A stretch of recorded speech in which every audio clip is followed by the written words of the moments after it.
अस्सलाम वालेकुम। न जाने क्यों लोग ऐसा करते हैं।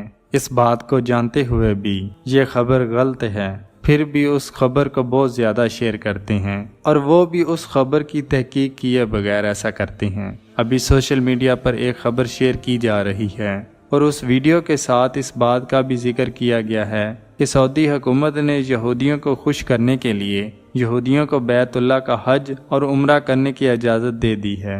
इस खबर में कितनी सच्चाई है इसका भी जिक्र करेंगे। पहले आप इस वीडियो को देखिए, फिर इस पर मज़ीद बात करते हैं।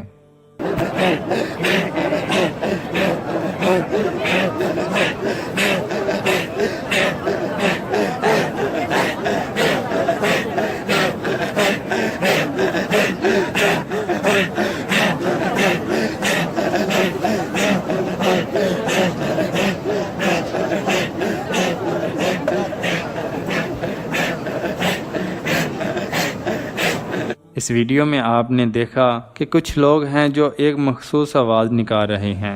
जब ये खबर सोशल मीडिया पर वायरल हुई तो इल्ज़ाम लगाने वालों ने ये इल्ज़ाम लगाया कि इबादत करने के दौरान यहूदी ऐसी आवाज़ें निकालते हैं और अपनी इबादत करते हैं, और यही वो तरीका खाना काबा में भी इस्तेमाल कर रहे हैं, जिससे खाना काबा की बेहुरमती हो रही है। दरअसल हकीकत में ये लोग जो आप इस वीडियो में देख रहे हैं ये यहूदी नहीं हैं, बल्कि ये मुसलमान ही हैं। ये लोग तुर्की के रहने वाले हैं और इनको तुर्क सूफी के नाम से भी जाना जाता है, जो अपनी एक मखसूस अंदाज से अल्लाह ताला का जिक्र करते हैं, और ये वही तरीका खाना काबा में हज करने के दौरान इस्तेमाल कर रहे हैं।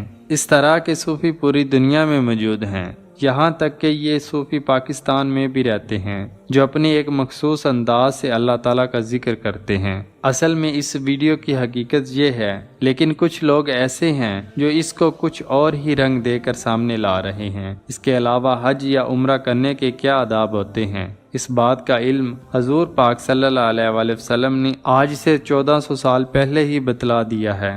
अल्लाह ताला हमें सही तरीके से अपना जिक्र करने की तौफीक अता फरमाए, आमीन। इसके अलावा आप इन लोगों के बारे में क्या राय रखते हैं?